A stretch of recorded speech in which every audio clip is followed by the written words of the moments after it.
did it. I went and purchased Armaf Fragrances. I feel like I was so late to the party here, but I had some really kind subscribers reach out and say, you absolutely have to try Armaf. So I purchased 5 of the fragrances and I'm going to share with you guys what my thoughts were on them. If you guys are new to my channel, or perhaps you visited before and you love fragrance just like I do, please don't forget to subscribe, hit notifications and like the video. It really does help my channel. The first fragrance I purchased was Club De Nuit Man, and this one is meant to be the clone of Paco Rabanne's 1 Million. This one was actually, heads up, one of my favorites out of the bunch today. It absolutely is a great dupe for 1 Million. Honestly, I couldn't tell them apart. There were some slight similarities, but really in its dry down phase, it was like oranges and oranges. The only differences I was talking about are things like, this one is very close, as I said, but it does, for me personally, smell a little bit more masculine. It has more of that strong cologne-like vibe. It's also not quite as sweet. But in saying that, when, as I said, the dry down happens, you really cannot tell them apart at all. It is such a good dupe, and it's like $60 for 105 mils. So you can't really complain when they're at a good price point. They smell like their predecessors, and this one actually lasted too. Like, I think I got 8 hours on the skin with this one. So fantastic scent. I'm a big fan, and I would definitely repurchase this one. The next fragrance I have is Club De Nuit Woman. So this one is supposed to be a dupe for Coco Mademoiselle, but I'm just going to put it out there. While it does have similarities, I don't think that this is the greatest dupe for Coco Mademoiselle. Coco Mademoiselle is really about beauty, femininity, and class. Whereas Club De Nuit Woman is more kind of unisex leaning, a little masculine even, which is just not a part of Coco Mademoiselle's DNA at all. There is definitely a sense of Coco Mademoiselle in the fragrance, but if you're after an actual dupe where you cannot tell the difference, I would say this one's not it. It definitely also becomes much more soapier and cleaner as it's drying down further. So if you're somebody who enjoys that in a fragrance, this one is a great option. I'm just comparing it to its dupe, but in terms of the scent itself, it's a nice scent. It wouldn't be one I would repurchase just because it's not really a scent profile that I gravitate towards, and I'm not a fan of Coco Mademoiselle either. So for me, this one would be a not to repurchase, but if there are things that you're looking for, it's a great affordable scent, and it lasted on my skin for about 5 hours. So longevity and protection wasn't bad either. The next fragrance I purchased was Club De Nuit Intense Man. Club De Nuit Intense Man is meant to be a dupe for the very, very famous, expensive niche fragrance, Creed's Aventus. Firstly, this definitely does smell a lot like Aventus. I mean, I cannot dispute that at all. It definitely does. When I first spritzed the fragrance, like the very first time, it was quite harsh in its opening. Whereas Aventus, while it may be harsh, it was harsh in a smooth way, if that makes sense, a little more refined. This one I was kind of, whoa, I was whacked, but then that kind of quickly dissipated, that sharpness went away, and then I started to smell the pineapples and all of that Aventus goodness. I think for the price point difference, I think there's over $400 difference in the price. A little bit of roughness at the beginning, I'm willing to put up with. I also think that this one outperforms Aventus. It would really give it a run for its money. When I spritzed this on myself, I had a shower and everything, and I could still smell it on me the following day. It is definitely an absolute beast performing fragrance. It is not coming off you, like at all. This fragrance is personally too masculine for me to wear. I wore it for the purposes of being able to review it for you guys. But just because I wouldn't doesn't mean you can't. A lady could absolutely pull this off if she wanted to. I'm not much in for labels. I go by the scent. So whatever they're marketed as is one thing. If I like the scent and it's marketed as a male scent, I'm going to wear it. This one for me is a little too harsh, it's a little too extreme, and has that cologne-like backbone, just like Aventus does, where it wouldn't be a fragrance that I would kind of grab and wear out.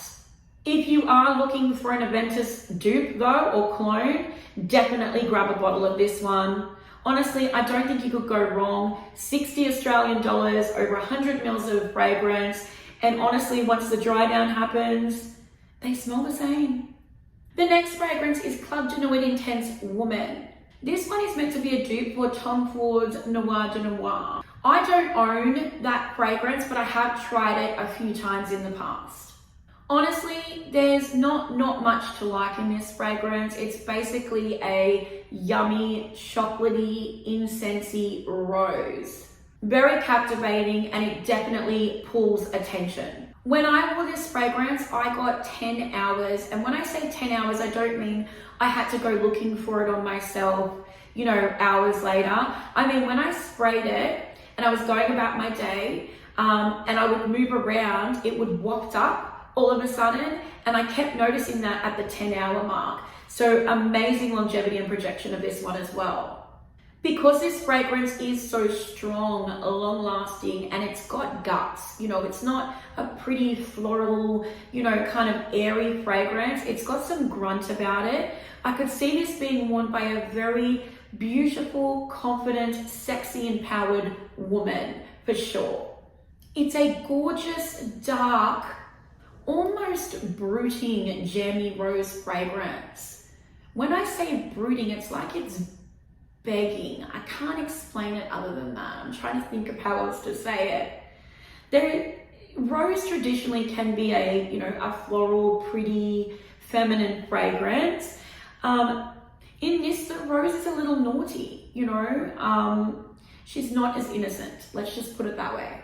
How does this compare to the actual original Tom Ford Noir de Noir? I would say they are very similar. I would say that this one is a little bit more synthetic though than the original Tom Ford fragrance, but at such a huge price point, and really that only being the only thing, I'd be more than happy to wear this fragrance and substitute it, you know, instead of having to pay a lot of money for the Tom Ford one.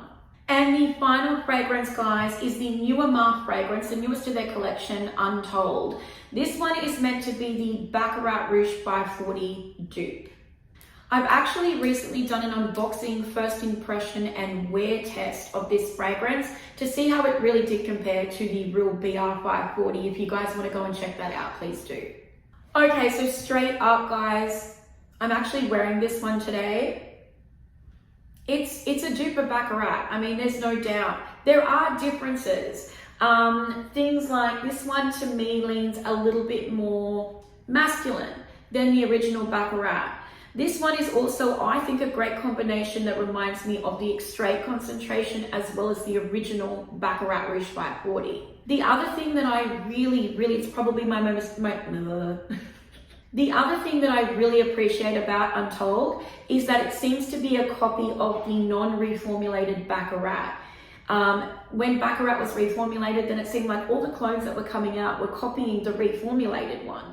And I wanted the original that performed better, that didn't smell like expensive alcohol. This one to me reminds me more of the OG Baccarat than the reformulated one, so I was thrilled with that. I will say though that this fragrance is a saffron bomb, even more than Baccarat Rouge. Despite their scent notes, I think, being identical, there is much more of a saffron presence, and there is also much more of that dentist office medicinal ozonic metallic thing happening. If you are somebody who that really turns you off in the original Baccarat, I would say to stay away from this one. I think it's amped up even more. I get latex gloves, I get dentist office, I get all of that. That sounds really weird, I know, but I actually really like those parts of Baccarat Rouge. So for me, it's a great thing, but I know for a lot of you guys, you didn't like that. So definitely sample first. It is not a safe blind buy. But I'm really happy with Untold. I'm glad I could finally get it. I had to import it from India because I just couldn't get it anywhere in Oz. So I was so excited when it finally arrived, and I have it for my collection. So scent freaks, here is the Armaf review video. Finally, it's taken so long. I cannot believe that, you know, I'd actually gone this long in my fragrance journey without ever trying an Armaf fragrance before. So thank you so much to the gorgeous subscribers out there who reached out to me and said you absolutely have to try Armaf. Thank you. What is your favorite Armaf fragrance, guys? Which other ones should I add to my 5 stockpile?